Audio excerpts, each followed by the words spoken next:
Sa punto ito, kumuha naman tayo ng update sa mga nangyaring landslide sa Zambales. Makakausap po natin sa Zambales 1st District Representative Jeff Conghun.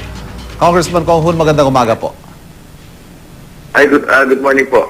Opo, sir, yung death toll po natin, can we get an update? Meron pa po bang missing sa nangyaring landslide kahapon? Opo, yung isang area po, dito sa Barangay Wawandwe, na-recover na po lahat yung mga bodies na, kuan. Ilan po sila lahat, Congressman?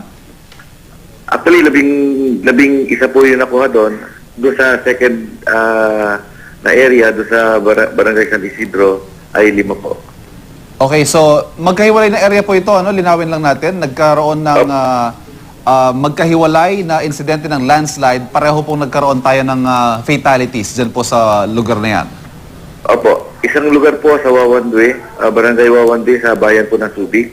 Pangalawang area po sa Barangay San Isidro, bayan din po ng Subic.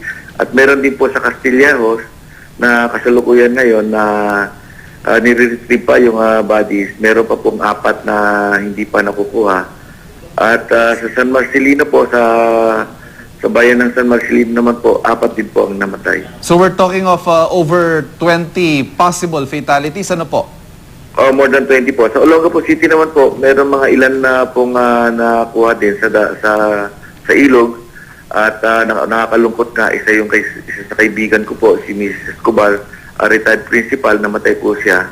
Kasi nalunod po kasama yung bahay kahapon na madaling araw. Okay, that is unfortunate. Panghuli na lamang po, yung clearing operations po natin sa mga kalsada, meron pa po bang hindi madadaanan dyan po sa inyong district?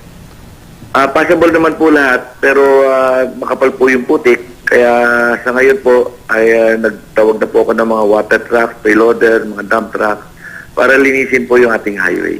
Sir, one last point. Moving forward, ano po yung mangyayari? This is unprecedented. Ano po yung flooding, ito yung mga landslide, posible po nagkaroon na tayo in the past, pero ito yung flooding, medyo ngayon lamang po yata nangyari ito sa inyo. Ano po yung balak ninyong gawin yan? Looking forward, sir. Nga po, nakikiusap po tayo sa DPWH na sana po yung ating mga ilog ay mahukay naman lang sana. Dahil sa yun po talaga ang cost talaga ng pagbabaha dito sa ating mga bayan. Dahil po matagal na pong hindi tayo nagkaroon ng mga paghukay ng ilog. Kaya yun po ang naging cost talaga ng ating pagbabaha. Congressman Conghun, maraming salamat po sa panahon ninyo. Good luck, sir. Thank you. Salamat po.